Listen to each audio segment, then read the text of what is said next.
Isang mapagpalang araw sa inyong lahat, mga kapuso. Ako po si Liala at muli kayong sinasamahan dito sa Soul Tales. Sa bawat kwento, may pusong nasasaktan, may pusong lumalaban, at may pusong natututong maghilom.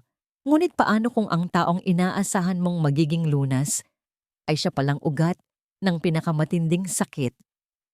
Halina't pakinggan natin ang isang kwentong susubok sa ating pananampalataya sa kabutihan ng tao.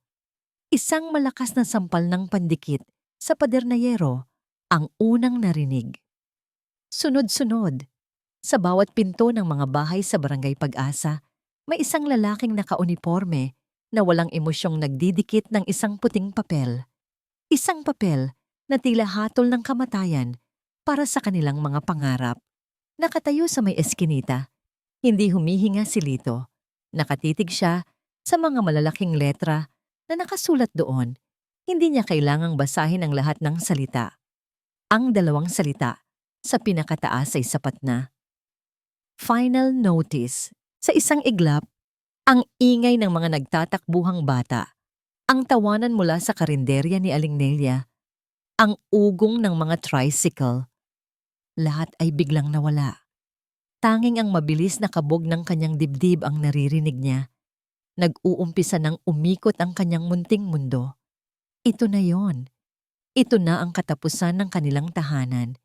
Hindi ang sarili niya ang una niyang naisip. Ang lola. Parang may sariling isip ang kanyang mga paa. Mabilis siyang tumakbo pabalik sa kanilang maliit na bahay. Ang tsinelas niyang pudpod ay halos maiwan sa bilis. Bawat hakbang ay parang may karayom na tumutusok sa kanyang puso. Pagbukas niya ng pinto, naroon si Lola Elara. Nakaupo sa isang lumang silyang yantok, nakatalikod sa kanya. Ang mga balikat ay nakakuba, walang imik. Hindi umiiyak ng malakas, ngunit ang marahang pagyanig ng kanyang likod ay nagsasabi ng lahat. Dahan-dahang lumapit si Lito. Nakita niya ang hawak nitong puting panyo, basang-basa na ng luha. Halos pabulong na tawag niya. Humarap ang matanda. Ang mga mata nito, na dati puno ng init at saya, ngayon ay puno ng pagod at kawalan ng pag-asa. Pinilit nitong ngumiti, ngunit ang nangiti ay hindi umabot sa kanyang mga mata. "Lito, apo," sabi nito sa basag na boses. Wala na. Hindi na napigilan ni Lito. Niyakap niya ng mahigpit ang kanyang lola. Naramdaman niya ang pagtulo ng sarili niyang luha, bumabagsak sa ubanin ng buhok ng matanda. Kailangan kong gumawa ng paraan. Kailangan kong gumawa ng paraan. Paulit-ulit na sigaw ng isip niya. Pero ano? Sino ang lalapitan niya? Isa lang siyang bata. Kumala siya sa pagkakayakap.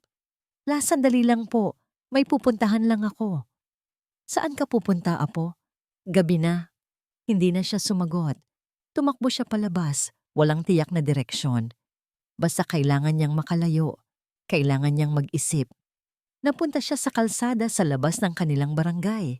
Doon, sa ilalim ng ilaw ng poste, isang tanawin ang pumukaw sa kanyang pansin.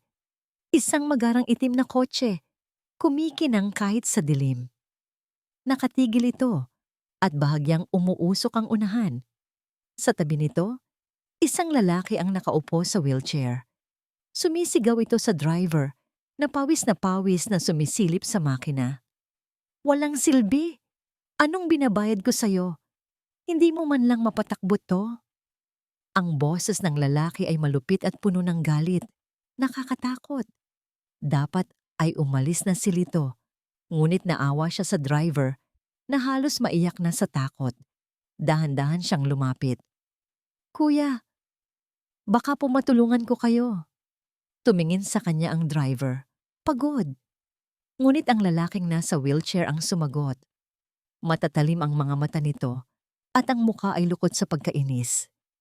"At anong alam mo dito, bata? Pulubi ka lang. Umalis ka sa harapan ko." Nasaktan si Lito sa sinabi nito, ngunit sumilip pa rin siya sa makina.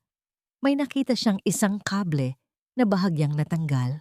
Nakita na niya itong nangyari dati sa tricycle ng kanilang kapitbahay. "Kuya, subukan niyo pong idikit ulit. Yung kulay pula na yun. Turo niya sa driver. Walang tiwala man. Sinunod siya ng driver. Isang maliit na kislap ang lumabas at nang subukang start muli ang kotse, umandar ito. Nakahinga ng maluwag ang driver. Salamat. Nong, salamat talaga. Hindi umimik ang lalaki sa wheelchair.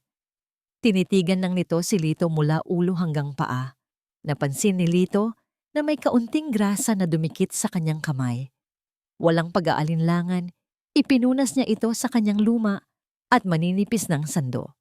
Ang simpleng kilos na yon ang tila mas nagtagal sa isip ng matanda kaysa sa pag-aayos niya ng kotse.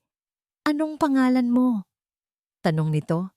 Hindi na pasigaw, pero malamig pa rin. Lito po. Tumangulang ang lalaki. Itinuro niya sa driver na umalis na. Habang papasok ang wheelchair sa sasakyan, muli itong sumulyap kay Lito bago isara ang pinto. Naiwan si Lito sa kalsada. Nakatingin sa papalayong itim na kotse, mas lalo lang nalito. Gabi na nang makauwi siya. Tahimik silang naghapunan ng kanyang lola ng kanin at isang pirasong tuyo. Ang bigat sa hangin ay parang pader na hindi kayang tibagin. Nang bigla, may kumatok sa kanilang pinto. Nagkatinginan sila ni Lola Elara. Sino naman ang bibisita sa ganitong oras? Binuksan ni Lito ang pinto. Isang matangkad na lalaki na nakasuot ng malinis na suit ang nakatayo roon. Mukha itong galing sa ibang mundo, isang mundong walang sira-sirang pinto at yerong may kalawang. Ngumiti ang lalaki, isang ang ngiting professional at walang kabuhay-buhay. Hindi ako pwedeng magkamali. Ikaw si Lito. Tama? Tumango si Lito, kinakabahan. Magandang gabi, sabi ng lalaki. Ang mga mata nito ay hindi umaalis sa kanya. Pinapasundukan ni Don Ricardo. Ang ingay ng makina ay napalitan ng katahimikan nang huminto ang itim na kotse sa harap ng isang dambuhalang gate na bakal. Bumukas ito ng kusa, walang tunog, na parang bibig ng isang higanting nag-aanyaya sa kanya papasok. Dumaan sila sa isang mahabang daan na napapaligiran ng mga puno at perpektong gupit na damo. Sa dulo, isang bahay. Hindi, isang mansyon ang sumalubong kay Lito. Napakalaki nito na may mga ilaw na nagbibigay buhay sa bawat bintana. Tila isang palasyo mula sa mga kwentong naririnig lang niya. Pinagbuksan siya ng pinto ng lalaking sumundo sa kanya. Pagbaba niya, naramdaman niya agad ang pagkakaiba. Ang hangin ay mas malamig. Ang sahig na kanyang tinapakan ay hindi lupa o semento, kundi makintab na marmol na kaya niyang makita ang sariling refleksyon. Dito ka lang, sabi ng lalaki, at iniwan siyang nakatayo sa gitna ng isang napakalawak na nasilid. Nilibot ni Lito ang kanyang paningin. May isang hagdanan na paikot na paakyat sa itaas. Ang mga pader ay puno ng mga painting. Ang mga kasangkapan ay mukhang mas mahal pa sa kanilang bahay at sa lahat ng bahay sa Barangay Pag-asa. Napayakap siya sa sarili. Biglang naramdaman ang nipis at dumi ng kanyang damit. Isang pinto ang bumukas sa gilid. Lumabas doon ang lalaking nasa wheelchair. Si Don Ricardo. Sumunod ka, utos nito. At umikot papasok sa pinto. Nag-aalangang sumunod si Lito. Pumasok sila sa isang silid na puno ng mga libro, mula sahig hanggang kisame. Ang amoy ay pinaghalong lumang papel at mamahaling kahoy. Sa gitna ay may isang malaking mesa. Huminto si Don Ricardo sa likod nito. Tinitigan si Lito na parang sinusuri ang bawat hibla ng kanyang pagkatao. Alam mo ba kung bakit kita pinapunta dito? Tanong ni Don Ricardo. Umiling si Lito. Hindi po. Nakita ko ang ginawa mo kanina, sabi ng matanda. Hindi ang pag-aayos sa kotse, kundi ang pagpunas mo ng grasa sa damit mo. Walang pag-iimbot, walang arte. Naguluhan si Lito. Kailangan ko ng tulad mo. Pagpapatuloy ni Don Ricardo, ang boses ay seryoso. May isa akong anak. Matagal na kaming hindi nagkikita. Iniwan niya ako. Sa unang pagkakataon, nakita ni Lito ang isang guhit ng kalungkutan sa mukha ng matanda. Gusto kong bumalik siya at ikaw ang tutulong sa akin. Ako po? Paano po? Titira ka dito sa mansyon ko, sabi ni Don Ricardo na parang nag-aalok ng isang pangarap. Aalagaan ka. Bibigyan ng lahat ng gusto mo. Ang kailangan mo lang gawin ay manatili sa tabi ko. Sasabihin natin sa mundo na ikaw ang nagpapagaling sa akin, na ang iyong kabutihan, ang iyong pusong dalisay, ang siyang lunas sa kaluluwa ko. Hindi makapaniwala si Lito, pero hindi po totoo yun. Magiging totoo kung sasabihin nating totoo. Madiin na, sabi ni Don Ricardo. Pag narinig niya to, babalik siya. Sigurado ako. This is ridiculous, kuya. Isang matinis na boses ng babae ang pumunit sa katahimikan. Mula sa isang madilim na sulok, isang babaeng elegante, nakaputing bestida, ang lumabas. Ang kanyang mukha ay maganda ngunit matalim, at ang kanyang mga mata ay nanlilisik habang nakatingin kay Lito. Gagamit ka ng isang batang kalye para sa personal mong drama? This is a new law. Isabel, huwag kang makialam dito, mariing sabi ni Don Ricardo. Ako ang namamahala ng kumpanya habang nagluluksa ka dyan sa upuan mo, sagot ni Isabel. Tumingin siya kay Lito na may pagkasuklam. Anong pangalan mo, bata? Magkano ang binayad sa'yo para sa scam na to? Wala po. Nautal si Lito, nasasaktan sa paratang. Habang nagtatalo ang magkapatid, napadako ang tingin ni Lito sa isang litrato na nakapatong sa mesa. Isang mas batang Don Ricardo, nakangiti ng malapad, may akbay na isang batang lalaki na halos kasing edad niya. Masaya sila. Totoo ang nangiti. Anong nangyari? Ang demolition sa Barangay Pag-asa. Iyon ang priority ng board. Sigaw ni Isabel. Hindi itong kahibangan mo. Ang salitang demolition ay nagpabalik kay Lito sa realidad. Natahimik si Don Ricardo. Tumingin siya kay Lito at ngayon, ang kanyang mga mata ay wala nang bahid ng anumang kalungkutan. Malamig at mapanganib. Kung tutulungan mo ako, Lito, sabi niya ng dahan-dahan, pag-iisipan kong muli ang tungkol sa Barangay Pag-asa. Nanlaki ang mga mata ni Lito. Ito ba ang sagot? Ito ba ang paraan? Ang pagsisinungaling? Huwag kang maniwala dyan, sabi ni Isabel bago padabog na lumabas ng silid. Naiwan silang dalawa muli, si Lito at ang matandang puno ng hinanakit. Ang alok nito ay parang lason na nakabalot sa ginto. Ayoko po, magsisinungaling po ako, mahinang sabi ni Lito. Ang mukha ni Don Ricardo ay nagdilim. Ang lahat ng pag-arte ay nawala. Ang natira ay ang purong kapangyarihan at kawalang pasensya. Inilapit niya ang kanyang wheelchair sa kinatatayuan ng bata. Ang mga mata ay matalim na parang punyal. Pumayag ka, sabi nito sa mababa at nakakatakot na boses. O bukas na bukas din, wala na kayong bubong ng lola mo. Huminga ito ng malalim. Ang tingin ay hindi bumibitaw. Mamili ka, bata. Ang mga salitang mamili ka, bata, ay umalingaw-ngaw sa isip ni Lito habang pabalik siya sa kanilang eskinita. Nakasakay siya sa parehong magarang kotse, ngunit ngayon, pakiramdam niya ay isa itong karwahe na maghahatid sa kanya sa kanyang selda. Walang nagsalita sa buong biyahe.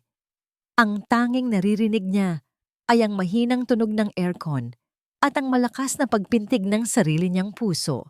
Nang huminto ang sasakyan sa tapat ng kanilang bahay, naghintay lang ang driver ni hindi ito bumaba. Ang mensahe ay malinaw. Magpaalam ka at bumalik ka agad. Pagpasok niya sa pinto, nag-angat ng tingin si Lola Elara mula sa kanyang pananahi. Ang pag-asa sa mga mata nito ay dahan-dahang namatay nang makita ang itsura ng apo. Umupo si Lito sa isang maliit na bangkito sa harap niya. Ang mga kamay niya ay nanginginig. Hindi niya alam kung paano sisimulan. La, umpisa niya ang boses ay garalgal. May paraan po para hindi nila sirain ang bahay natin. Ano iyon, apo? Huminga siya ng malalim. Pinapapunta po ako ni Don Ricardo sa bahay niya. Doon na daw po muna ako titira. Sinubukan ni Lito na gawing simple ang kwento. Tinanggal niya ang tungkol sa pagsisinungaling, ang tungkol sa anak nito. Ang sinabi lang niya ay naawa sa kanila ang matanda at tutulungan sila kapalit ng pagsama niya dito. Pero hindi tanga si Lola Elara. Nakita niya ang takot sa mga mata ng apo. Nakita niya ang bigat na hindi nito masabi. Lito, sabi ng matanda. Hinawakan ng kanyang kamay. Ang palad nito ay kulubot, ngunit mainit. Anong hindi mo sinasabi sa akin? At doon, bumigay si Lito. Umiyak siya habang ikinukwento ang lahat. Ang kasunduan, ang utos, ang pagbabanta. Nakinig lang ang kanyang lola, hindi nagsasalita. Nang matapos si Lito, inaasahan niya ang galit, ang pagtutol. Ngunit ang nakita niya ay isang malalim na kalungkutan, isang pagtanggap na mas masakit pa sa anumang sigaw. Siguro ito na ang kabayaran. Mahinang sabi ni Lola Elara, ang tingin ay nasa malayo. Kabayaran po para saan? Noong dalaga pa ako, apo. Simula ng matanda. Nagkaroon ako ng malubhang sakit. Walang-wala tayo. Kahit pambili ng gamot, hindi namin kaya. Ang tatay mo, maliit pa noon. Huminga ito ng malalim. Ang ama ni Don Ricardo. Ang matandang Ricardo, siya ang may-ari ng pabrika na pinapasukan ng lolo mo. Nakiusap ang lolo mo sa kanya. At ang matandang Don, na kilala sa pagiging istrikto, ay naawa. Ipinagamot niya ako. Utang namin sa kanya ang buhay ko. Tumingin siya kay Lito.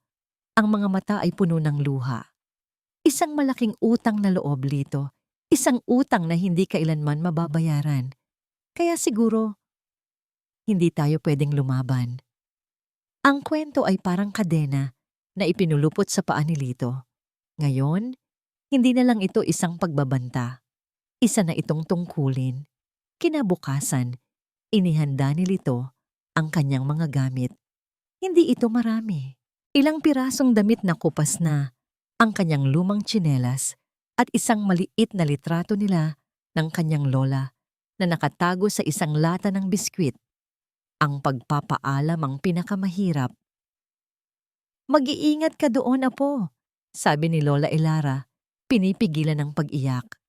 Tumawag ka kapag pwede, ha? Tumangulang si Lito, hindi na makapagsalita. Niyakap niya ang kanyang lola nang napakahigpit. Sinisiksik sa kanyang alaala ang amoy at init nito. Pagdating niya sa mansyon, wala na ang init. Sinalubong siya ng isang katulong na naghatid sa kanya sa isang kwarto.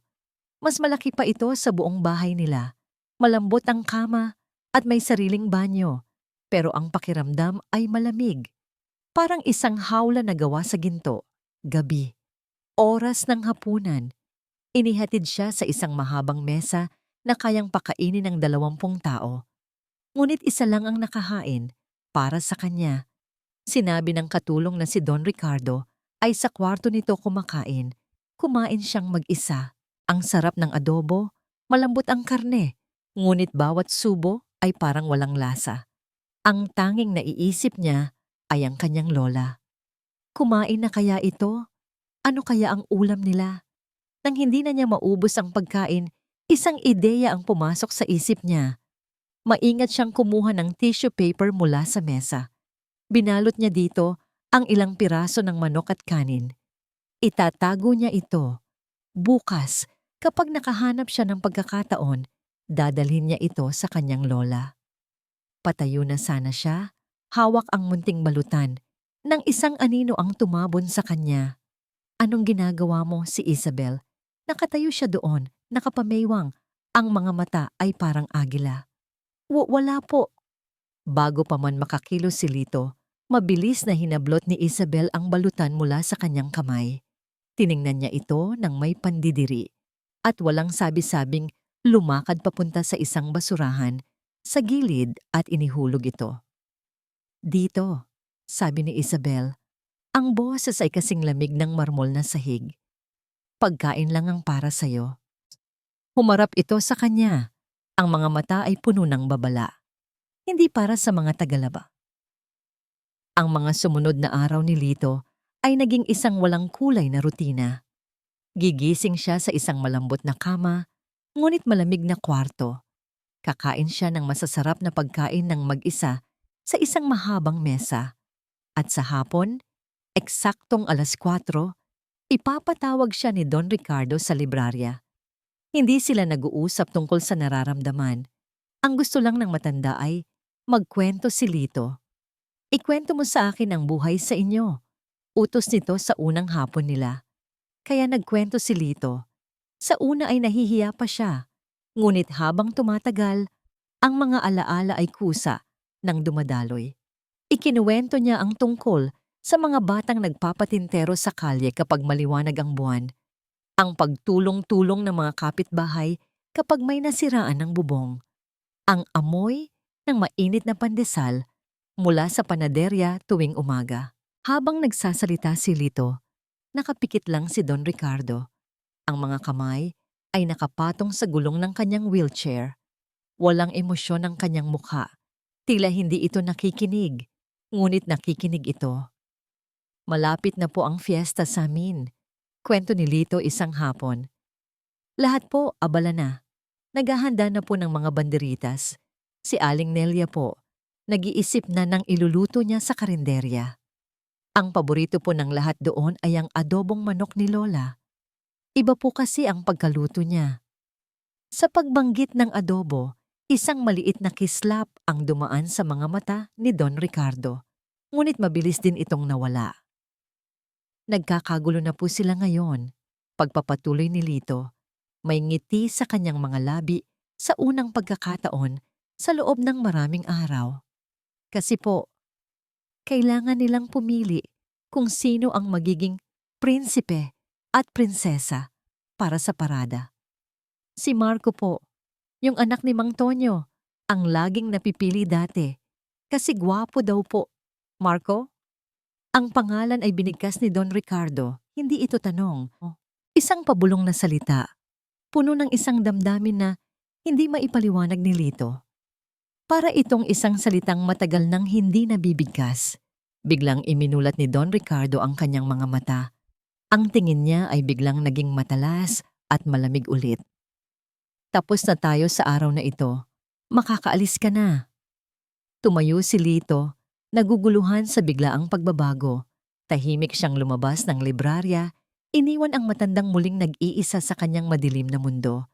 Sa kabilang dako ng mansyon, sa isang modernong opisina na puno ng salamin at bakal, si Isabel naman ay may sariling ginagawa.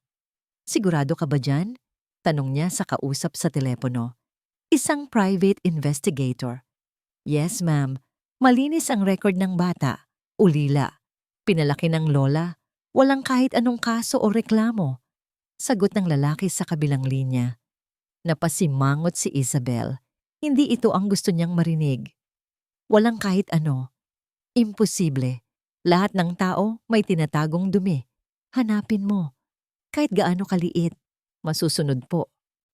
Ibinaba ni Isabel ang telepono at tumingin sa labas ng bintana. Mula doon, tanaw niya si Lito na naglalakad sa hardin, malungkot na sumisipa ng isang maliit na bato.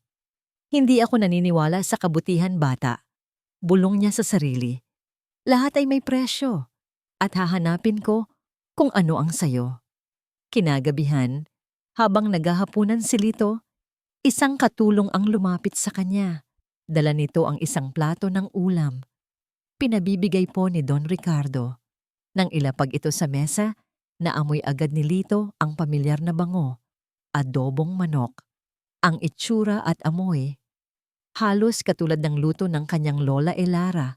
Tiningnan ni Lito ang pagkain. Isang simpleng gesture. Ngunit para sa isang batang uhaw sa kabaitan, ito ay parang isang patak ng ulan sa gitna ng tagtuyot. Sa unang pagkakataon, naramdaman niyang marahil ay may maliit na puso pa sa loob ng matigas na dibdib ni Don Ricardo. Ngunit ang pag-asang iyon ay hindi nagtagal. Kinabukasan habang naglilinis ng kwarto ni Isabel, ang isang katulong, aksidenteng narinig ni Lito ang usapan nito sa telepono. Oo, ma'am. Opo, nakausap ko na po si Aling Nelia sa karinderya.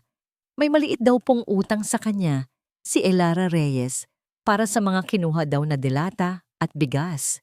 Hindi pa nababayaran. Nanigas si Lito sa kanyang kinatatayuan. Narinig niya ang mahinang tawa ni Isabel mula sa kabilang linya, isang tawang malamig at puno ng tagumpay. Good, sabi ni Isabel. Very good. Gamitin natin yan. Biglang tumunog ang telepono sa opisina ni Isabel. Ang investigator. Ma'am Isabel, may nahanap po kaming utang sa isang tindahan sa pangalan ni Elara Reyes. Hindi na bayaran.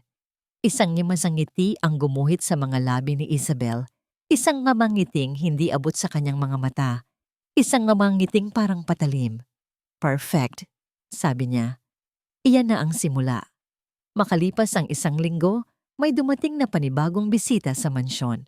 Hindi ito mukhang galit tulad ni Isabel o malungkot tulad ni Don Ricardo. Isa siyang babaeng matikas ang tindig. May dalang kamera at recorder. Siya ay isang kilalang mamamahayag. Pinaupo siya sa librarya, sa tapat mismo ni Don Ricardo. Si Lito naman ay pinapagtago sa isang sulok, sa likod ng isang malaking estante ng libro. Makinig ka lang, utos ni Don Ricardo bago pumasok ang babae. Nagsimula ang interview. Sa simula, puro tungkol sa negosyo at sa kumpanya. Ngunit dahan-dahan, iniliko ng mamamahayag ang usapan. Don Ricardo, napansin ng marami na tila may pagbabago sa inyo nitong mga nakaraang linggo. May mga nagsasabing, tila mas gumaan ang inyong disposisyon. May katotohanan po ba dito? Isang mahinang nangiti ang sumilay sa labi ni Don Ricardo. Isang nangiting pinraktis, ngunit mukhang totoo sa mata ng hindi nakakaalam. Sabihin na lang natin na may mga anghel na dumarating sa ating buhay sa mga panahong hindi natin inaasahan, sabi niya sa isang malumanay na boses na hindi pa naririnig ni Lito dati. Isang anghel po? Oo, sabi ni Don Ricardo, tila nag-iisip ng malalim. Isang bata. Isang batang may dalisay na puso. Sa kanyang simpleng mga kwento, sa kanyang kabutihan, tinuturuan niya akong unawain muli ang buhay. Ipinapakita niya sa akin na may pag-asa pa pala. Hindi niya binanggit ang pangalan ni Lito. Hindi niya sinabing pinapagaling siya. Ngunit ang mga salita ay maingat na pinili. Sapat na para gumawa ng isang magandang kwento. Sa kanyang taguan, nanlalamig ang mga kamay ni Lito. Nandidiri siya sa sarili niya. Anghel? Dalisay na puso? Gusto niyang sumigaw. Gusto niyang isigaw ang katotohanan. Pero nakayuko lang siya. Ang mga kuko ay bumaon sa kanyang palad. Kinabukasan, lumabas ang artikulo. Hindi lang sa dyaryo. Ito ay nag-trending online. Shinare sa Facebook. Pinag-usapan sa radyo. Ang misteryosong bata na nagpabago sa puso ng bilyonaryo. Isang modernong fairy tale. Isang kwentong gustong-gusto ng mga tao. At ang kwentong iyon ay mabilis na gumapang pabalik sa lugar kung saan nagsimula ang lahat. Sa Barangay Pag-asa. Sa karinderya ni Aling Nelia, habang naghihiwa ng sibuyas, pinag-uusapan ito ng mga kumakain. Narinig niyo ba? May bata daw nakasama si Ricardo ngayon. Oo, ang sabi, nagbago na daw ang ugali ng demonyong yun dahil sa bata. Sino kayang bata yon? Ilang araw pa, isang litrato ang kumalat, isang kuha ng paparazzi. Si Lito, naglalakad sa hardin ng mansyon, malabo, pero sapat na. Teka, di ba't yan si Lito, yung apo ni Elara? Ang tanong ay naging bulungan. Ang bulungan ay naging usap-usapan. Ang usap-usapan ay naging isang komplikadong halo ng pag-asa at pagdududa. Sa loob ng mansyon, nararamdaman ni Lito ang mga pader na papalapit sa kanya. Pakiramdam niya ay nalulunod siya sa isang kasinungalingang hindi niya ginusto. Miss na niya ang kanyang lola. Ang yakap nito, ang simpleng buhay nila. Isang hapon, hindi na niya natiis. Nakita niya si Mang Kiko, ang hardinero, na may dalang lumang cellphone. Mang Kiko, pwede po bang makitawag? Sandali lang po. Pakiusap niya. Naawa ang matandang hardinero. Sige iho, bilis lang. Baka makita ka ni Ma'am Isabel. Nanginginig ang mga daliri ni Lito habang pinipindot ang numero ng telepono ng kanilang kapitbahay, ang may-ari ng nag-iisang telepono sa kanilang linya. Matapos ang ilang ring may sumagot. Hello? Ate Remy? Si Lito po ito. Sabi niya, halos pabulong. Pwede po bang pakitawag si Lola Elara? Narinig niya ang pagbuntong hininga sa kabilang linya na sinundan ng sigaw. Aling Elara, telepono, apo niyo daw. Ilang sandali ng nakakabinging paghihintay. Pagkatapos, narinig niya ang boses na pinakakakapanabikan niya sa buong mundo. Apo? Lito? Ikaw ba yan, anak? Parang may bumara sa lalamunan ni Lito. Opo. Kumusta na po kayo? Ayos lang ako, apo. Ikaw ang mag-iingat dyan, sagot ni Lola Elara. At sa tono nito, alam ni Lito na may gusto itong sabihin pero hindi masabi. Nabalitaan namin yung sa dyaryo. Hindi po totoo yun. Pinilit lang po nila ako. Shhh! Putol sa kanya ng matanda. Ang boses ay puno ng pag-aalala. Huwag na, apo. Baka may makarinig sa'yo. Huwag mo nang pag-usapan yan sa telepono. Basta, kumain ka sa tamang oras, ha? Huwag kang magpapagutom. Hindi ito ang inaasahan ni Lito. Gusto niya ng yakap, ng alo. Ngunit ang nakuha niya ay takot. Takot na nahahawa na rin sa kanya. Lito iho, kailangan ko na ang telepono. Mahinang sabi ni Mang Kiko sa likod niya. Wala ng oras. Sige po, La. Mahal na mahal po kita, sabi niya. At pinatay ang tawag bago pa man niya marinig ang sagot. Ibinalik niya ang telepono kay Mang Kiko na may pusong mas mabigat pa kaysa dati. Ang tawag, imbes na maging lunas, ay naging lason. Lalo niyang naramdaman ang kanyang pag-iisa. Hindi na niya kaya. Kailangan niyang makita ang lola niya. Kinagabihan, hinintay niyang lumalim ang gabi. Hinintay niyang maging abala ang mga guwardiya sa pag-iikot sa kabilang dulo ng property. Maingat siyang lumabas ng kanyang kwarto, dumaan sa madilim na kusina at lumabas sa likurang pinto. Sa dulo ng malawak na hardin ay may isang pader na hindi gaanong kataasan. Ginamit niya ang isang puno ng bayabas para makaakyat. Sa isang mabilis na talon, nakalabas na siya. Malaya, ngunit ang kalayaan ay may kasamang takot. Mabilis siyang tumakbo sa madilim na mga kalye. Ang dating pamilyar na daan ay tila naging iba. Habang papalapit siya sa Barangay Pag-asa, naramdaman niya ang mga mata. Ang mga taong nakaupo sa labas ng kanilang mga bahay ay napatigil sa pag-uusap. Tinitingnan siya, nagbubulungan. Si Lito! Oo, bumalik siya. Hindi niya sila pinansin. Nagpatuloy siya sa paglakad.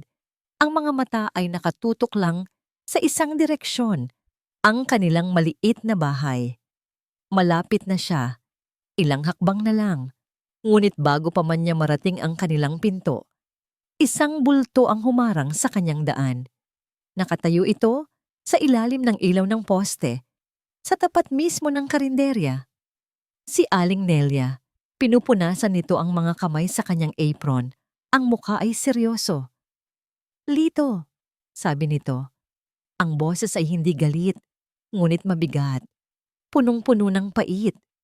Aling Nelia, sagot ni Lito, napahinto. Lumapit ang matandang babae. Ang mga mata nito, na dati laging nakangiti sa kanya, ngayon ay puno ng pagsisiyasat, puno ng sakit. Totoo ba, Lito? Tanong nito. Totoo bang pinapagaling mo ang demonyong gustong sumira sa atin? Ang tanong ni Aling Nelia ay parang batong ibinato sa isang tahimik na lawa at ang mga alon nito ay mabilis na kumalat. Hindi makasagot si Lito. Anong sasabihin niya? Na totoo pero hindi totoo? Nakasama niya ang demonyo pero para subukang paamuin ito? Walang sino mang maniniwala. Ang kanyang pananahimik ay naging panggatong. Ang mga tao na kanina'y nagbubulungan lang ay nagsimula ng maglapitan. Bawat isa ay may dalang sariling sulo ng galit at takot sa kanilang mga mata. Nakatira ka na daw sa mansyon, Lito? Tanong ng mga isang lalaki. Masarap ba ang buhay doon habang kami dito? Hindi alam kung saan pupulutin bukas? Ang sabi, binibigyan ka daw ng pera. Sigaw ng isang babae mula sa likuran. Binenta mo na ba kami, Lito? Hindi po. Hindi po totoo yan. Pilit na sagot ni Lito. Ang boses ay nanginginig. Ngunit ang mga salita niya ay nawalan ng bigat. Dahil sa parehong sandaling iyon, isang motorsiklo ang humarurot papasok sa eskinita. Ang sakay nito, isang opisyal ng barangay, ay may dalang isang tumpok ng puting papel. Ang parehong papel, ang hatol. Mga kababayan, sigaw nito, humihingal. Bagong notice. Final na daw. Isang linggo na lang ang ibinibigay sa atin. Ang balita ay parang bombang sumabog. Ang takot ay naging purong galit. At ang galit na yon ay nangangailangan ng mapagbubuntunan. Hayop ka, Ricardo. Wala silang puso. At sa gitna ng lahat ng sigaw, may isang boses na mas tumatak. Isang boses na puno ng lason na itinanim ni Isabel. Kaya pala binabayaran niyang bata na yan para patulugin tayo sa pansitan. Narinig ko, may utang daw ang lola niyan kay Aling Nelia. Baka pambayad utang yung tinatanggap niya. Ang tsismis ay kumalat na parang apoy. Bawat salita ay isang dagok sa dibdib ni Lito. Tiningnan niya si Aling Nelia, naghahanap ng tulong, ngunit ang babae ay nag-iwas lang ng tingin, puno ng sariling pagdududa. Magpulong tayo, ngayon din. Sigaw ng isa, para malaman natin ang totoo. Dinala ng galit na mga kamay si Lito papunta sa gitna ng maliit na basketball court ng barangay. Ipinatayo siya sa gitna, sa ilalim ng isang bumbilyang aandap-andap. Pakiramdam niya ay isa siyang kriminal na hahatulan. Umpisahan mo nang magpaliwanag, Lito. Bakit ka sumama sa kanya? Trinaydor mo kami. Ang mga akusasyon ay parang mga batong ipinupukol sa kanya. Nakayuko lang siya. Ang mga kamao ay nakakuyom sa kanyang tagiliran. Pinipigilan ang mga luhang nagbabadyang tumulo. Bigo siya. Hindi niya nailigtas ang mga taong ito. At ngayon, kinamumuhian pa siya nila. Sa gitna ng kaguluhan, isang maliit na bata, mga 4 na taong gulang, ang nakawala sa hawak ng kanyang ina. Lumapit ito kay Lito na walang kamalay-malay sa galit ng mga matatanda. Iniabot nito sa kanya ang hawak nitong minatamis na candy. Tumingin si Lito sa bata, sa inosenteng mga mata nito. Sa isang saglit, ang ingay ay nawala. Ang nakita lang niya ay ang tiwala. Ang dalisay na tiwala na sinisira na ng mga matatanda. Hayaan niyo ang apo ko. Isang pamilyar na boses ang pumailan lang, mahina ngunit puno ng awtoridad. Nagsihawi ang mga tao. Nakatayo doon si Lola Elara. Ang muka ay namumutla, ngunit ang mga mata ay nag-aapoy. Itinulak niya ang sarili papalapit. Bawat hakbang ay tila isang pasakit. Humarang siya sa pagitan ni Lito at ng mga tao. Hindi niyo kilala ang apo ko. Pinalaki ko siyang may takot sa Diyos at may pagmamahal sa kapwa. Kailanman, hindi niya kayo magagawang traidorin. Pero Aling Elara, sumama siya sa kalaban dahil inutusan ko. Pagsisinungaling ng matanda. Sa isang desperadong pagtatangka na iligtas ang dangal ng apo. Ako ang nagsabi sa kanyang subukang kausapin ang matanda. Ako ang may kasalanan. Ang tapang sa boses ni Lola. Elara ay biglang naputol. Nagsimula siyang umubo. Isang tuyo at pilit na ubo sa simula. Ngunit mabilis itong lumala. Napahawak siya sa kanyang dibdib. Ang katawan ay nayayanig sa bawat pag-ubo. La? Takot na tanong ni Lito. Sinubukan ni Lola Elara na magsalita muli. Ngunit wala ng boses na lumabas. Ang kanyang paghinga ay naging mabilis at mababaw. Ang kanyang mga mata ay nanlaki sa pagkatakot. At sa harap ng lahat, ang kanyang mga tuhod ay bumigay. Bumagsak siya sa sementadong sahig. Natahimik ang lahat. Ang galit ay napalitan ng sindak. La! Ang sigaw ni Lito ay pumuno sa gabing iyon. Isang sigaw na puno ng sakit, takot at pagsisisi. Lola! Ang galit ng Barangay Pag-asa ay naglaho na parang bula. Napalitan ito ng isang makapal na kumot ng pagkataranta at pagsisisi. Dalian nyo! Isakay nyo sa tricycle! Sigaw ni Mang Tonyo, ang ama ng Marco na binanggit ni Lito noon. Si Aling Nelia, na kanina lang ay puno ng pagdududa, ngayon ay basang-basa ang mukha ng luha. Siya ang tumulong kay Lito na buhati ng walang malay na si Lola Elara papunta sa naghihintay na tricycle. Ang dating mga matang mapanghusga ay napalitan ng takot. Diyos ko, patawarin niyo kami. Di bulong niya habang pinapaandar ng driver ang sasakyan. Sa loob ng maingay at umaalog na tricycle, yakap-yakap ni Lito ang kanyang lola. Ang ulo nito ay nakasandal sa kanyang balikat. Ang paghinga ay mahina at hirap. La! Kapit lang po. La! Huwag niyo po akong iwan. Paulit-ulit niyang bulong. Ang mainit na luha ay tumutulos sa mukha ng matanda. Pagdating sa pampublikong ospital, mabilis silang sinalubong ng mga nurse. Isinakay si Lola Elara sa isang stretcher at mabilis na ipinasok sa emergency room. Hinarang ng isang nurse si Lito. Sino ang kasama ng pasyente? Ako po. Apo niya po. Sagot ni Lito, nanginginig. Kailangan nating i-admit ang lola mo. May problema sa puso. Kailangan din siyang ma-x-ray at bigyan agad ng gamot, sabi ng nurse. Professional ngunit walang emosyon.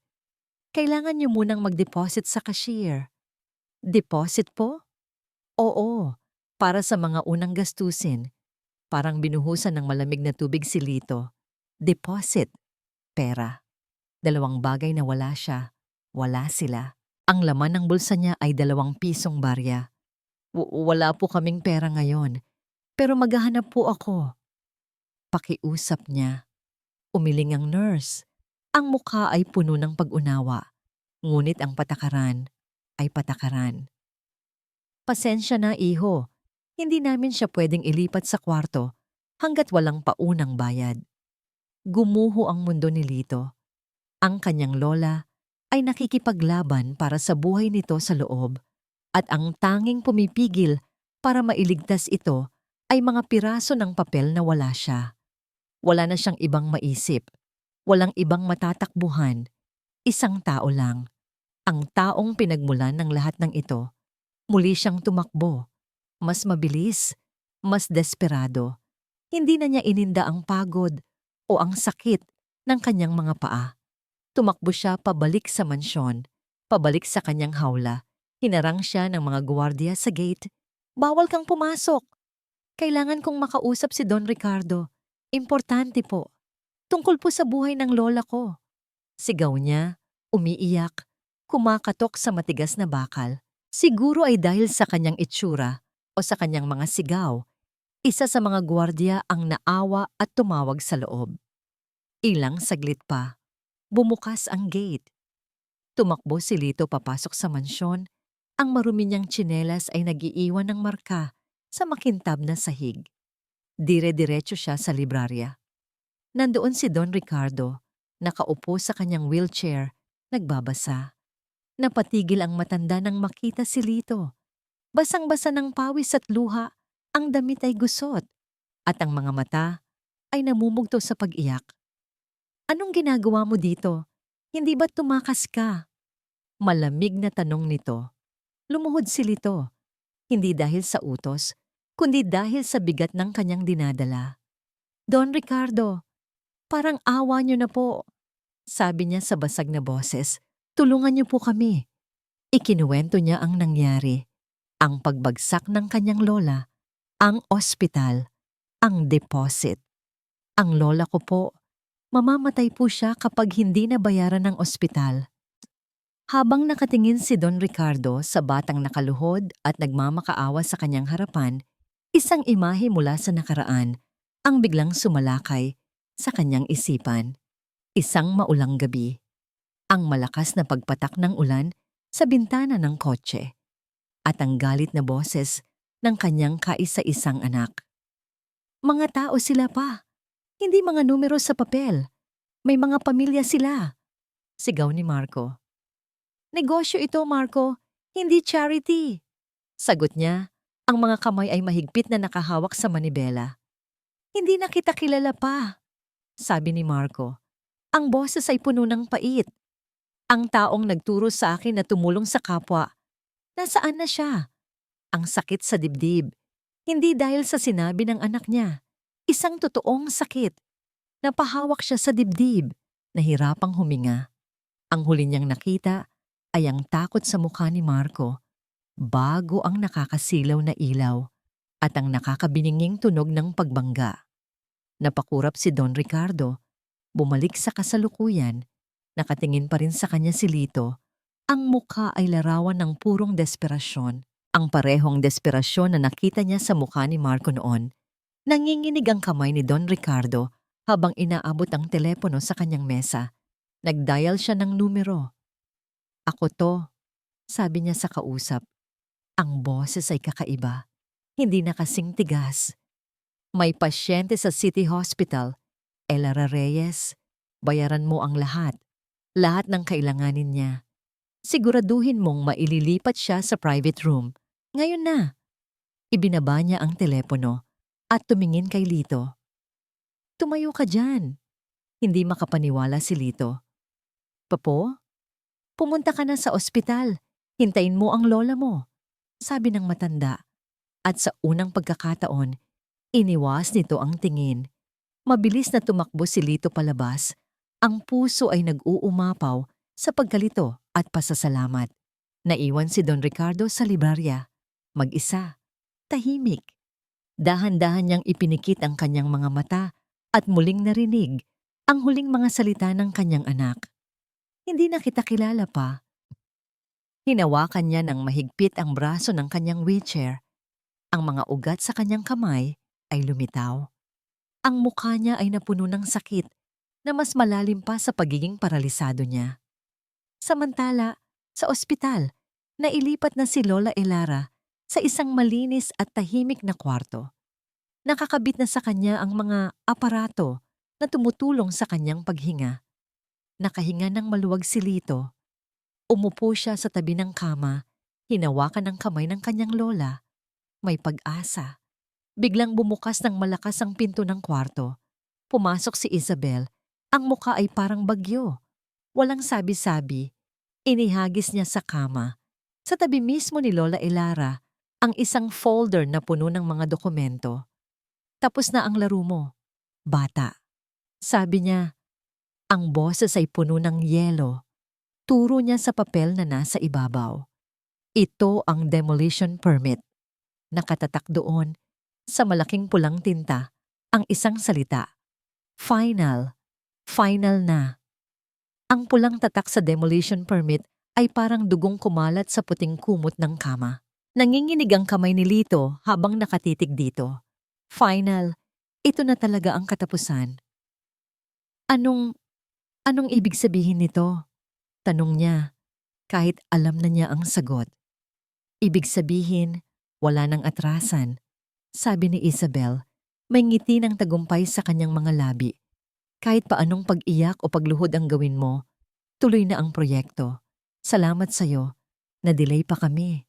Pero tapos na ang palabas. Tumingin siya sa natutulog na si Lola Elara nang may paghamak. At itong gastos sa ospital? Huwag kang mag-alala. Ibabawas na lang namin sa kakarampot na financial assistance na ibibigay namin sa inyo kapag nawalan na kayo ng bahay. Bawat salita ni Isabel ay isang sampal. Gustong sumagot ni Lito, gusto niyang lumaban, pero ang pagod at bigat ng dibdib ay umagaw sa kanyang lakas. Umalis na po kayo, ang tanging nasabi niya. Tumawa si Isabel, with pleasure. At tulad ng isang masamang panaginip, lumabas na ito ng kwarto, iniwan ang laso ng kanyang mga salita. Naiwan si Lito sa tabi ng kanyang lola, hawak ang papel na sumisira sa kanilang kinabukasan. Ang kabaitang ipinakita ni Don Ricardo kanina ay parang isang panaginip lang pala. Isang patak ng tubig sa isang malawak na disyerto ng kalupitan. Lumipas ang 2 araw. Unti-unting bumubuti ang kalagayan ni Lola Elara. Nagkamalay na ito at bagamat mahina pa, kaya na niyang ngumiti para sa kanyang apo. Itinago ni Lito ang tungkol sa demolition permit. Ayaw na niyang bigyan pa ng bigat ang dibdib ng matanda. Ngunit sa bawat pagngiti niya para sa kanyang lola, katumbas nito ay ang bigat ng lihim na kanyang dinadala.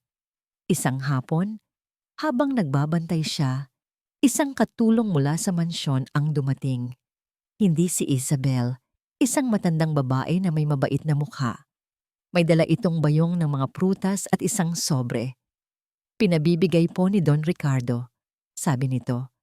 At ito po, kararating lang sa mansyon para daw po sa kanya. Iniabot nito ang isang manipis na airmail envelope. Ang mga selyo ay galing sa ibang bansa. Ang sulat kamay ay maganda at matatag. Ang pangalan ng pinadalhan, Don Ricardo Ricardo. Salamat po, sabi ni Lito. Nang makaalis ang katulong, tinitigan ni Lito ang sobre. Sino ang magpapadala ng sulat kay Don Ricardo? Sa mansyon, sa parehong oras, binuksan ni Don Ricardo ang liham. Ang kanyang mga kamay, na laging kalmado at kontrolado, ay bahagyang nanginginig. Kinikilala niya ang sulat kamay. Papa, alam kong magugulat ka na sinusulatan kita matapos ang lahat ng taon. Sinubukan kong kalimutan ang lahat. Sinubukan kong magalit sa iyo habang buhay. Ngunit ang balita ay nakakarating pa rin, kahit dito sa malayo. May nagsabi sa akin tungkol sa isang artikulo, tungkol sa isang bata na di umano'y nagpapagaling sa iyo. Sa una, hindi ako naniwala.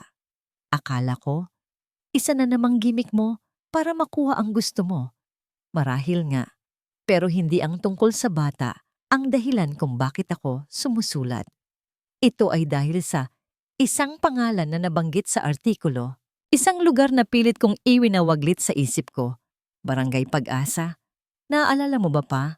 Noong bata ako, dinala mo ako dyan. Ipinakita mo sa akin ang mga ngiti ng mga tao kahit sa gitna ng kahirapan. Sinabi mo, anak, ang tunay na yaman ay nasa pagtulong sa kanila. Nasaan na ang lalaking nagsabi niyon pa?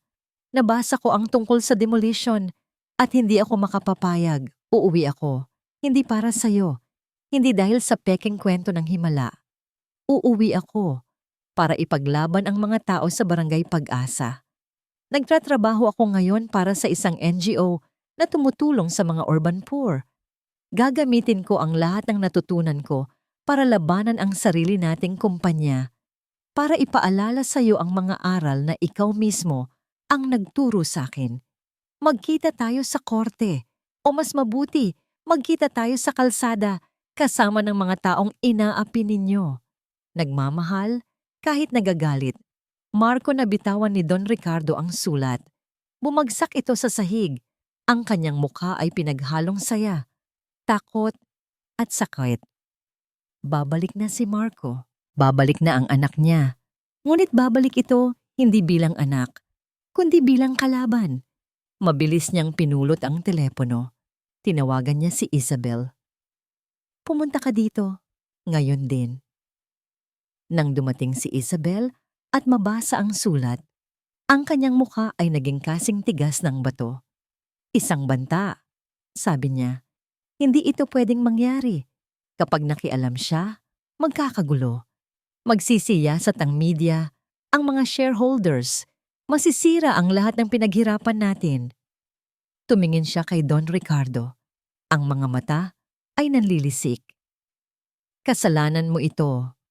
Kasalanan ng hangal mong laro. Kasama ng batang yon. Huwag mong isisi sa bata ang lahat. Sa wakas ay sagot ni Don Ricardo, may apoy sa kanyang boses. Ngunit hindi nakinig si Isabel.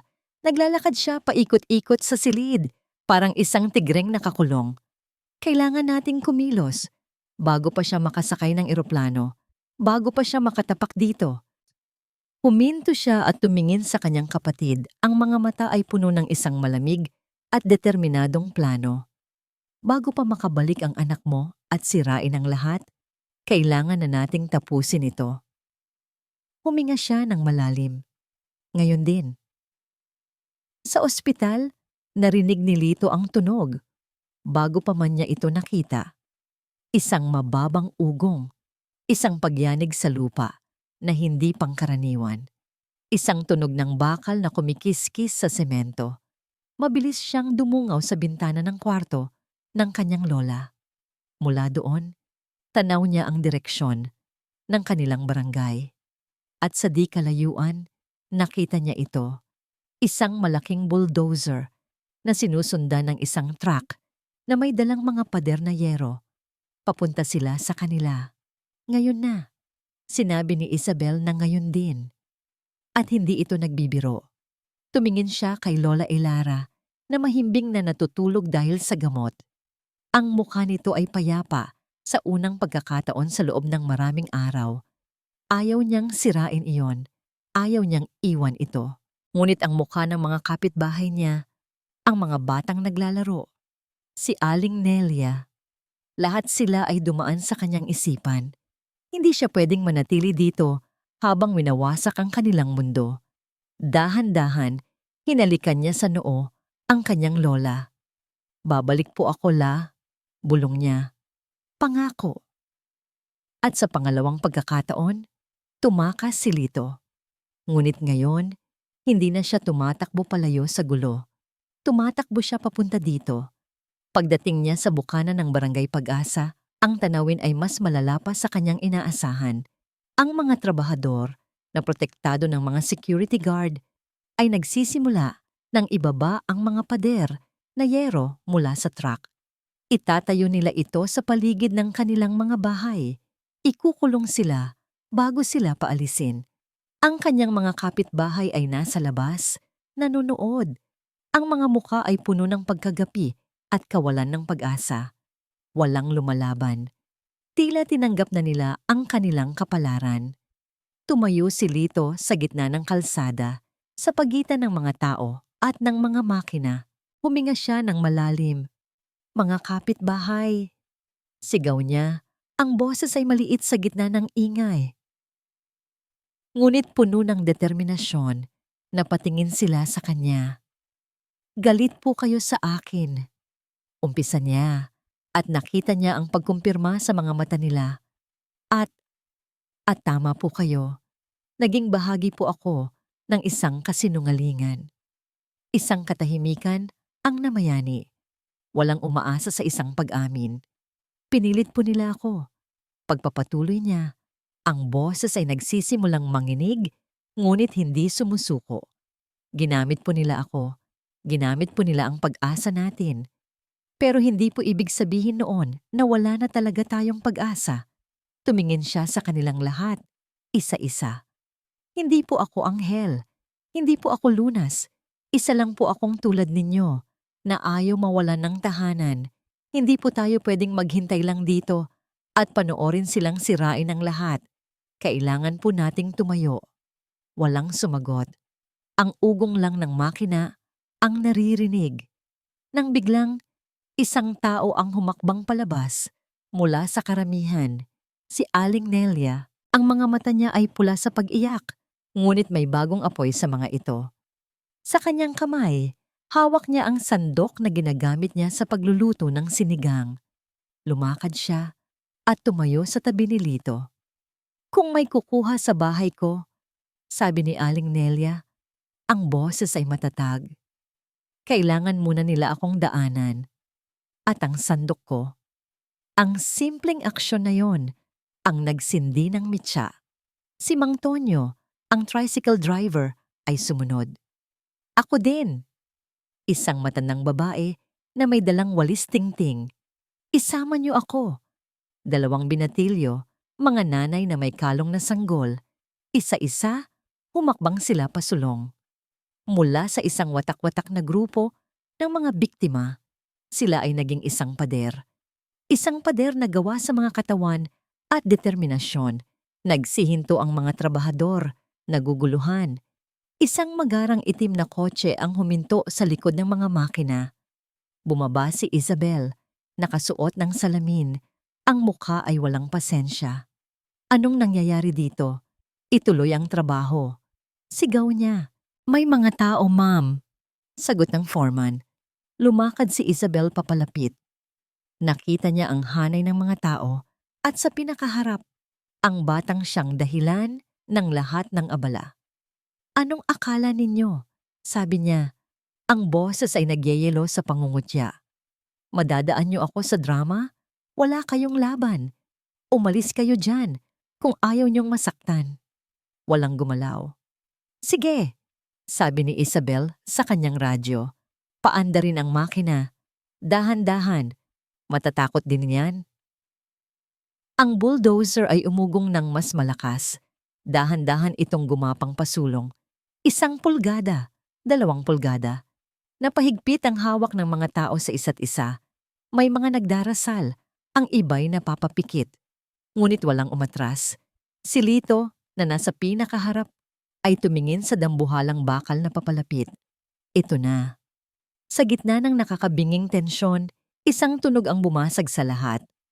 Ang preno ng isang sasakyan, isang luma at ordinaryong taxi ang huminto sa gilid ng kalsada. Bumukas ang pinto nito. Isang lalaking nakasuot lang ng simpleng polo shirt at maong ang bumaba. May dala siyang backpack. Hindi siya mukhang mayaman. Hindi siya mukhang makapangyarihan. Mukha lang siyang ordinaryong tao. Naglakad siya. Nilampasan ang naguguluhang mga gwardiya. Nilampasan niya ang nagtatakang mga residente.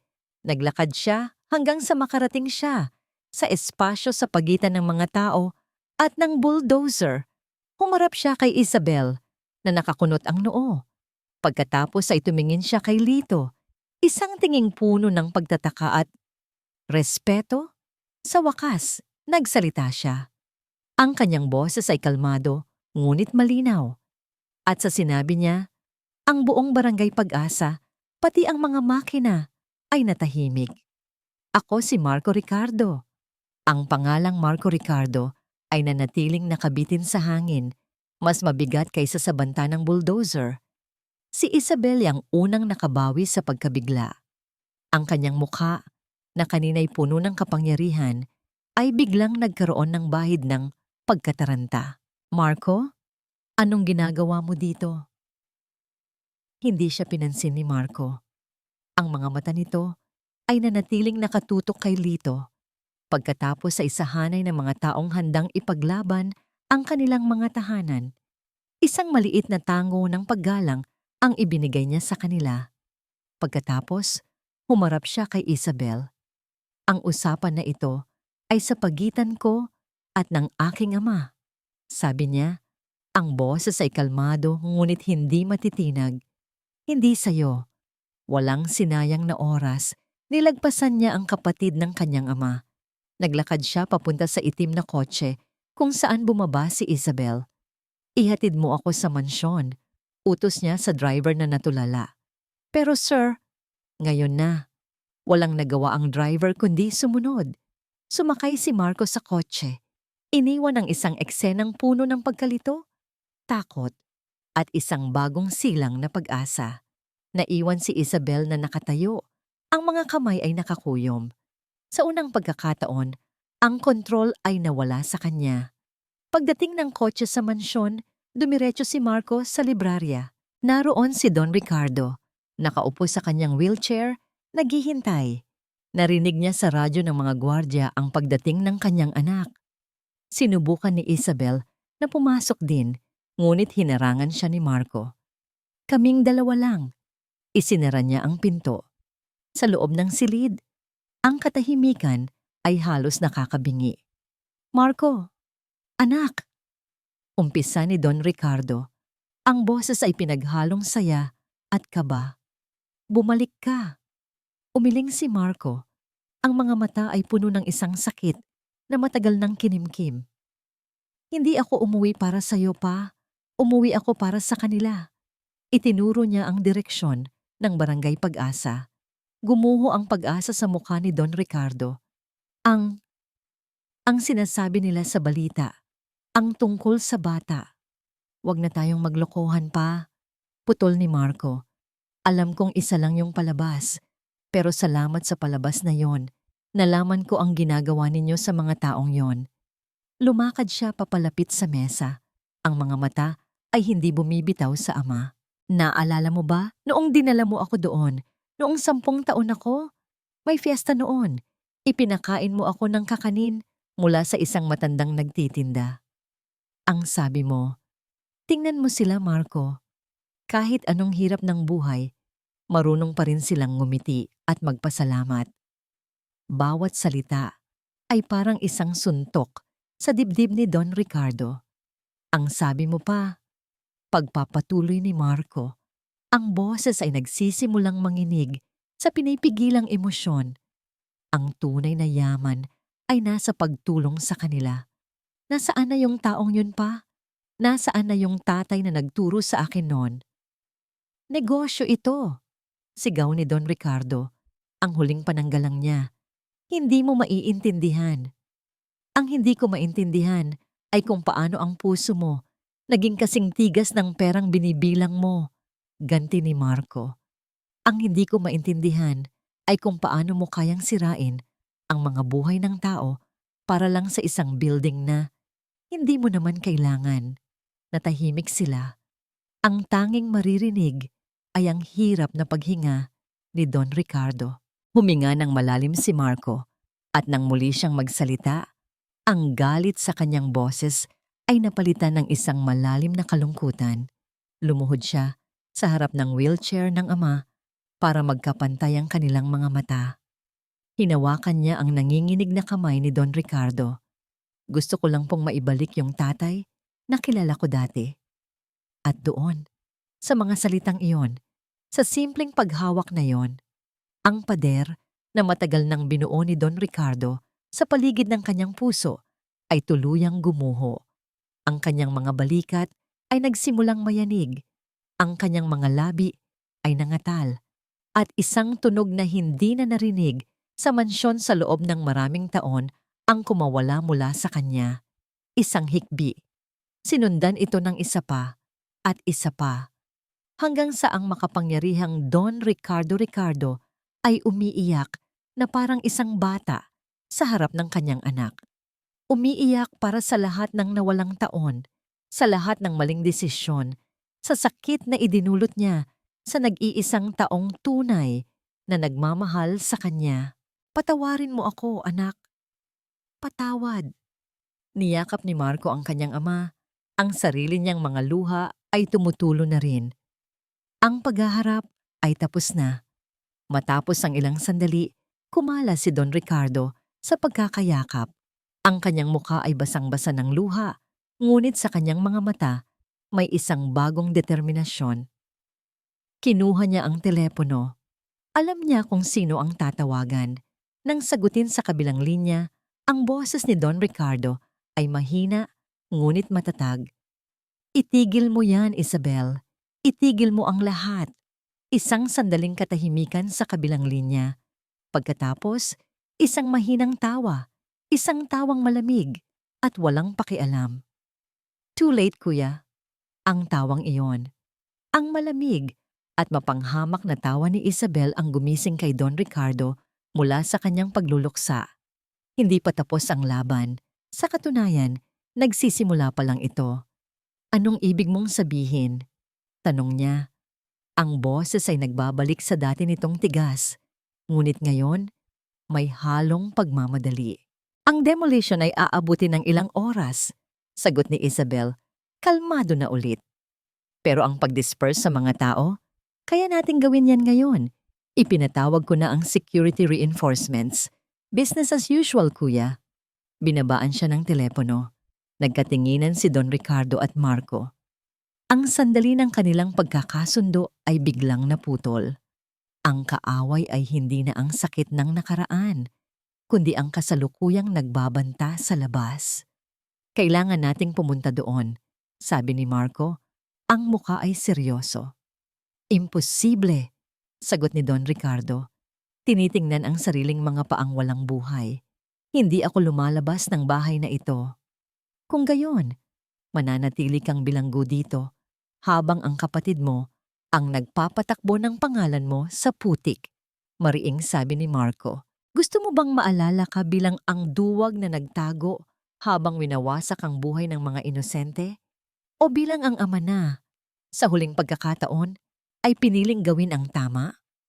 Ang mga salita ni Marco ay tumama ng mas malakas kaysa sa anumang akusasyon. Tumingin si Don Ricardo sa labas ng bintana, sa direksyon ng barangay. Pagkatapos ay tumingin siya sa kanyang anak. Sa mga mata ni Marco, hindi na paghuhusga ang nakita niya, kundi isang hamon, isang paanyaya. Tulungan mo ako, sabi ni Don Ricardo. Ang boses ay halos pabulong.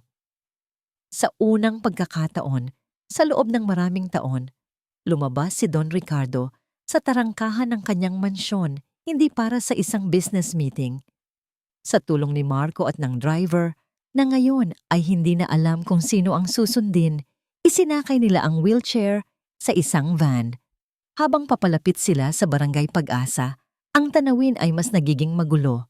Dumating na nga ang mga karagdagang security guard, nakasuot ng riot gear. Dahan-dahan nilang itinutulak ang hanay ng mga residente. Ang pader ng mga tao ay unti-unti nang nabibiyak. Ipinahinto ni Marco ang van ilang metro mula sa kaguluhan. Anong plano mo pa? Tanong niya. Tumingin si Don Ricardo sa eksena sa kanyang harapan. Nakita niya si Lito, maliit ngunit hindi umaatras. Nakita niya si Aling Nelia na iwinawas-iwas pa rin ang kanyang sandok. Nakita niya ang takot at tapang na magkahalo sa mukha ng bawat isa. Itulak mo ako sa gitna, utos niya kay Marco. Ano, delikado? Gawin mo na lang. Ibinaba nila ang wheelchair at sa harap ng naguguluhang mga gwardiya, mga trabahador at mga residente, isang eksenang hindi nila malilimutan ang naganap.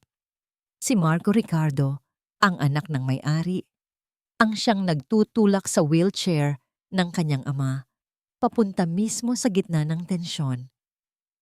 Nagsihinto ang lahat. Ang mga gwardiya ay nag-atubili. Ang mga residente ay napanganga. Maging si Isabel, na nagmamasid mula sa kanyang kotse, ay hindi makapaniwala sa kanyang nakikita. Huminto sila sa espasyo sa pagitan ng dalawang naglalabang panig. Itinaas ni Don Ricardo ang kanyang kamay, isang senyas para sa katahimikan. Humarap siya sa mga residente, sa mga taong ilang minuto lang ang nakalipas ay gusto niyang durugin. Tumingin siya sa kanila, hindi mula sa itaas, kundi mula sa kanyang mababang upuan. Ako po si Ricardo. Umpisa niya, ang boses ay dinadala ng hangin. At ako po ang may kasalanan sa lahat ng ito. Isang bulungan ng pagkabigla ang dumaan sa mga tao. Naging bulag po ako. Pagpapatuloy niya, bawat salita ay isang mabigat na bato na tinatanggal niya sa kanyang dibdib. Naging bulag ako sa kasakiman, sa galit, sa lungkot, at sa aking pagiging bulag, muntik ko nang wasakin ang isang bagay na maganda. Ang kanyang tingin ay napunta kay Lito. Isang bata ang nagpaalala sa akin kung ano ang tama. Sabi niya, at isang anak ang nagbigay sa akin ng lakas ng loob para itama ang aking pagkakamali. Humarap siya sa kanyang mga gwardiya. Umuwi na kayo. Walang masisirang bahay ngayong araw. Pagkatapos, tumingin siya sa direksyon kung nasaan si Isabel. Hindi niya ito makita ng malinaw, ngunit alam niyang nanonood ito. Ang proyektong ito ay kanselado. Ngunit si Isabel ay hindi natinag. Puno ng galit dahil sa pagtatraidor ng sarili niyang kapatid, bumaba siya ng kotse. Naglakad siya papunta sa foreman ng bulldozer. "Anong tinitingin-tingin niyo dyan?" Sigaw niya. "Bayad kayo para magtrabaho, hindi para manood ng drama. Paandarin ang makina." "Pero ma'am, sinabi kong paandarin." Sa takot, sumunod ang driver ng bulldozer. Muling umugong ang makina, mas malakas, mas nakakatakot. Lumingon si Don Ricardo. Nakita niya ang determinasyon sa mukha ni Isabel. Nakita niya ang makina na muling gumagapang. Walang pag-aalinlangan, humarap siya kay Marco. "Huwag kang aalis sa likod ko." At sa harap ng daan-daang mga mata, ang makapangyarihang Don Ricardo, na matagal nang bilanggo sa kanyang kalungkutan, ay pinili ang kanyang huling paninindigan. Itinulak niya ang sarili niyang wheelchair pasulong, direkta sa daraanan ng bulldozer.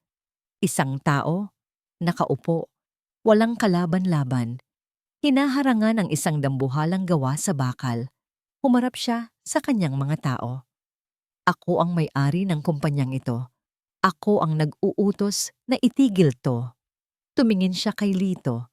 Tumingin siya kay Lola Elara na kadarating lang, inaalalayan ng isang nurse na sinundan sila mula sa ospital. At sa wakas, ibinaling niya ang kanyang tingin sa babaeng nag-uutos sa makina. "Patawad," bulong niya, hindi para sa mga tao, kundi para sa sarili niya. Isang salitang hudyat ng kanyang pagbabago.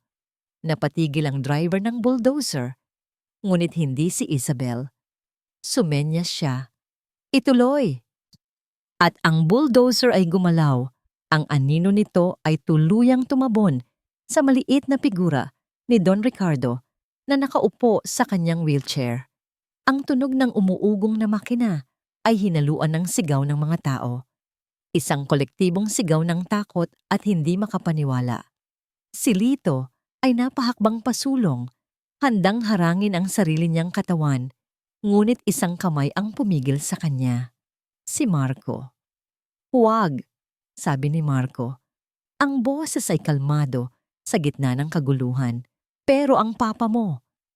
"May tiwala ako sa kanya," sagot ni Marco. Ngunit hindi ang kanyang ama ang tinitingnan niya. Mabilis niyang kinuha ang kanyang cellphone.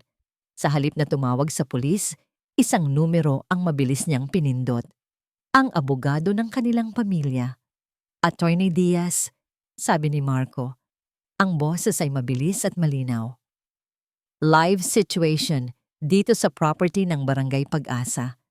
Ang acting CEO, Isabel Ricardo, ay nag-utos sa isang heavy equipment operator na sagasaan ang chairman of the board, ang sarili kong ama. Yes, I am an eyewitness. Dalhin mo ang buong legal team dito, ngayon na."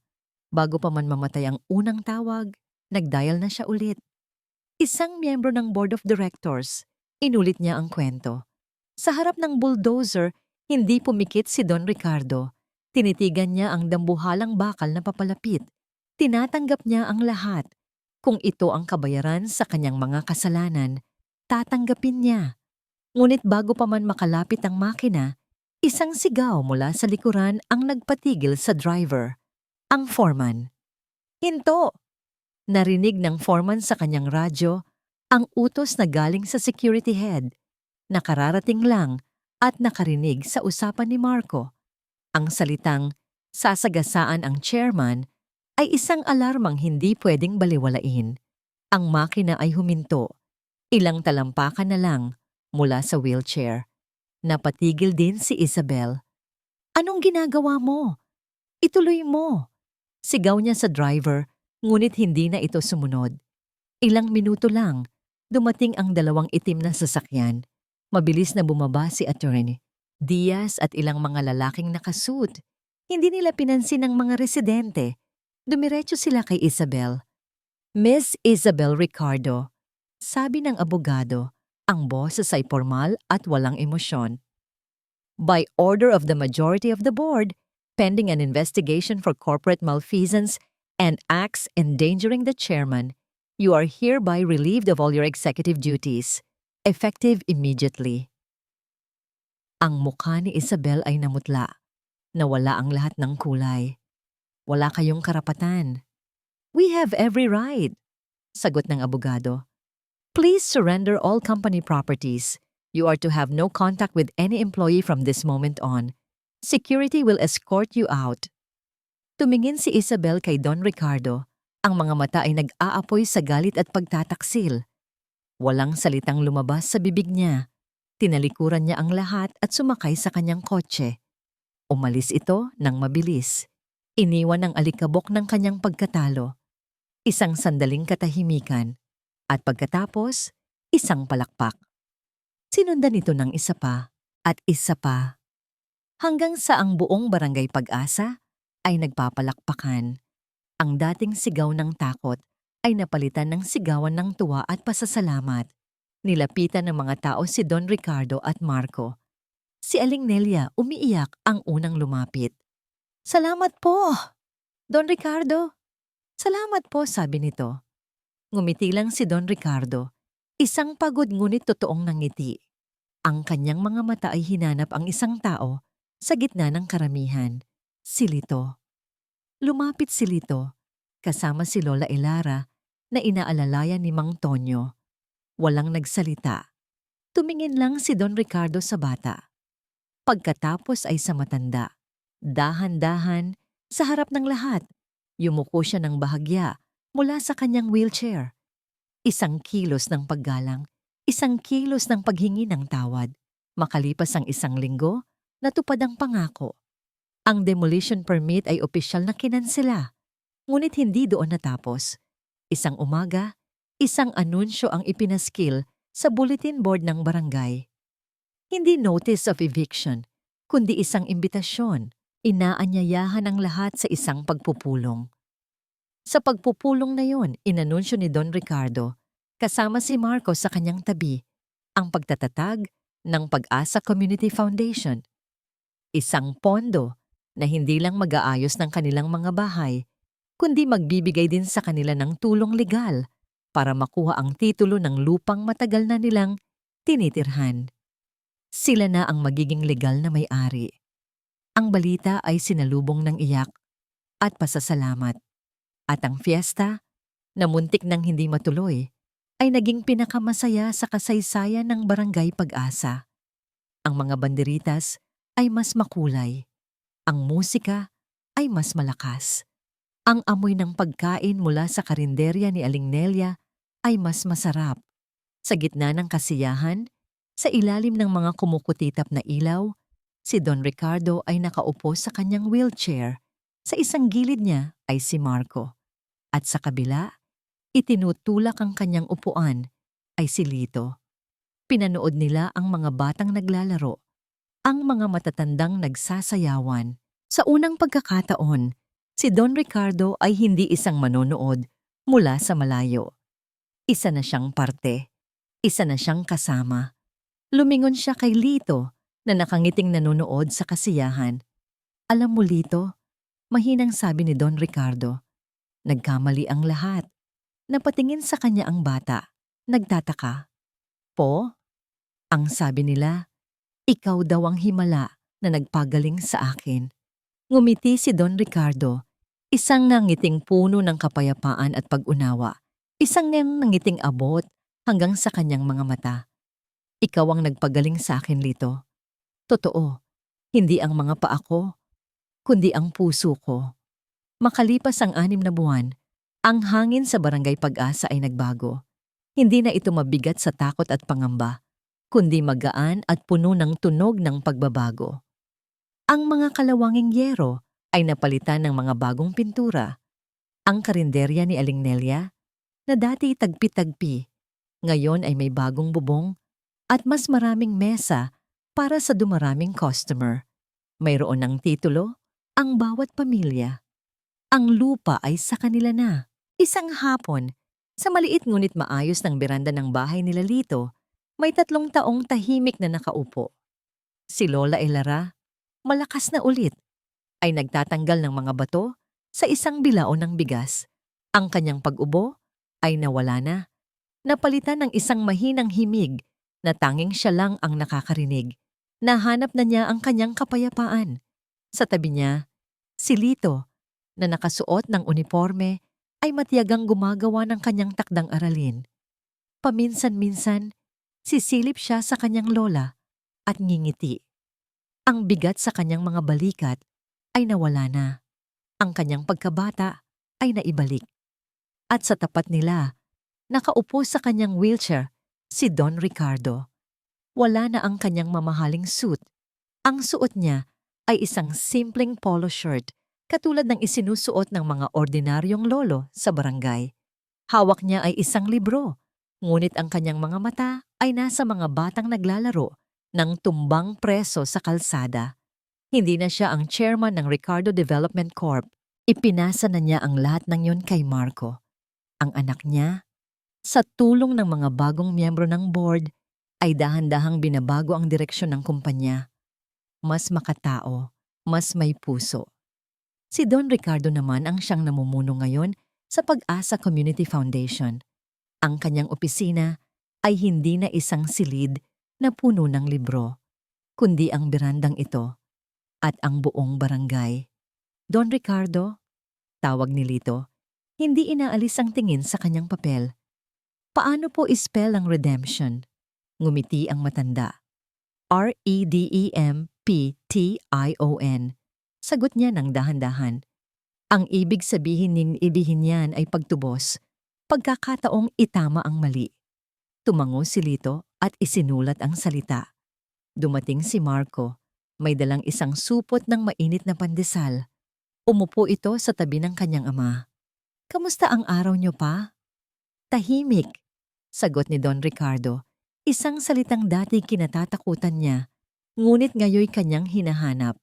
May sulat ba mula kay Isabel? Umiling si Marco. Matapos ang insidente, umalis ng bansa si Isabel. Walang nakakaalam kung nasaan ito. Hindi na rin nila sinubukang hanapin. May mga sugat na kailangan ng panahon para maghilom.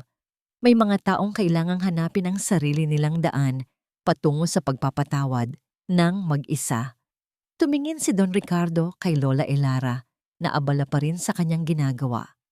Ang utang na loob na minsan ay naging kadena sa matanda ay nabayaran na, hindi ng pera, kundi ng pagbabago at respeto. Lito, sabi ni Don Ricardo, tapusin mo na yang ginagawa mo. Oras na para magbasa. Nagliwanag ang mukha ng bata. Isinara niya ang kanyang kwaderno. Kinuha niya ang isang libro ng mga kwentong pambata. Lumapit siya sa wheelchair at umupo sa isang maliit na bangkito sa tabi nito. Binuksan niya ang libro at nagsimulang magbasa. Ang kanyang boses, malinaw at puno ng sigla, ay humalo sa tunog ng papalubog na hapon. Hindi niya kailangang magbasa para kay Don Ricardo.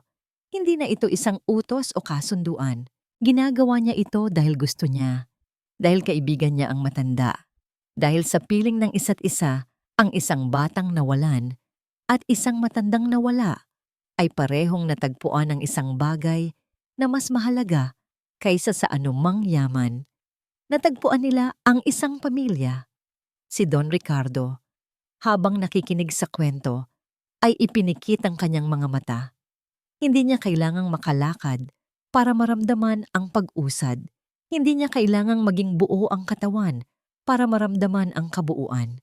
Dahil sa wakas, pagkatapos ng mahabang paglalakbay sa dilim, nahanap na niya ang kanyang tunay na tahanan. At ito ay wala sa isang mansyon na puno ng mga bagay. Ito ay nasa isang simpleng barangay na puno ng pag-asa.